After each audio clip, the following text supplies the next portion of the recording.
വിമർശിക്കാനുള്ള സ്വാതന്ത്ര്യം അവർക്കുണ്ട്. അപ്പോൾ തീർച്ചയായിട്ടും അത് താങ്കൾ അങ്ങനെ പ്രതികരിക്കേണ്ടിയിരുന്നു.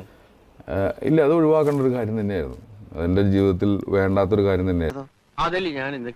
റിവ്യൂ ഇപ്പോൾ ഒരു അഭിപ്രായ സ്വാതന്ത്ര്യം എന്ന് പറയുന്ന ഒരു കാര്യം എപ്പോഴും എന്റെ അഭിപ്രായ സ്വാതന്ത്ര്യം ചെയ്ത ആളെ ചോദ്യം ചെയ്തു എന്നുള്ള ലെവലിലാണ് ഞാൻ ക്രൂശിക്കപ്പെടുന്നത്. പക്ഷേ സത്യമായി പറയുന്നവനായി അഭിപ്രായ സ്വാതന്ത്ര്യം ഒരിക്കലും ചെയ്യപ്പെട്ടിട്ടില്ല.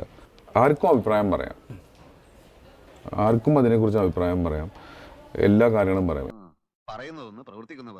സിനിമ നമ്മൾ റിലീസ് ചെയ്ത് കഴിഞ്ഞാൽ അത് എങ്ങനെയും വ്യാഖ്യാനിക്കാനുള്ള സ്വാതന്ത്ര്യം അവർക്കും ഉണ്ട്. തീർച്ചയായിട്ടും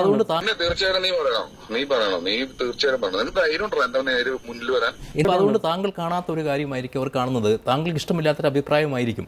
പക്ഷെ അത് അങ്ങനെ തന്നെ ഉൾക്കൊള്ളുകയല്ലേ വേണ്ടത്. അതെ, നീ എവിടെയെങ്കിലും ഉറച്ചു നിൽക്കണം.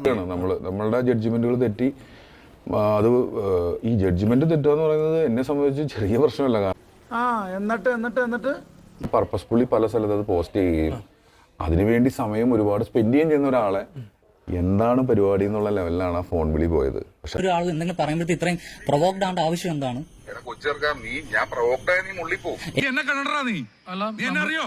എന്റെ ടീച്ചർമാർ വരെ എന്നെ വിളിച്ച് ചീത്ത പറഞ്ഞു. എന്നോട് അമ്മമാരായിട്ടുള്ള എൻ്റെ ടീച്ചർമാരുണ്ട്. അപ്പൊ എനിക്ക്